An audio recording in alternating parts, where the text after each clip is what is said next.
dan saya tak faham apa erti sakau.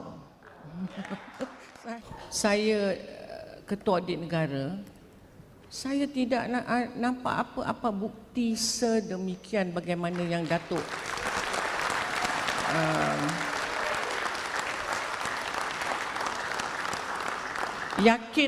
yakinlah kalau saya dan pasukan saya menemui bukti-bukti tersebut.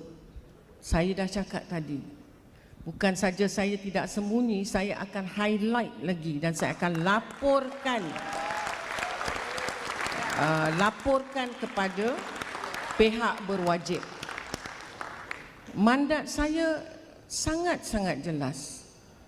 Kami membuat pengauditan berdasarkan piawaian, berdasarkan bukti-bukti pengauditan, dan kami telah keluarkan penyata atau sijil. Adakah dalam tu disebut ada penyelewengan ke atau kecurian? Ada tak sebut? Tak ada. Jadi Datuk minta maaf, saya tak boleh nak jawab. Dan saya tak faham apa erti sakau.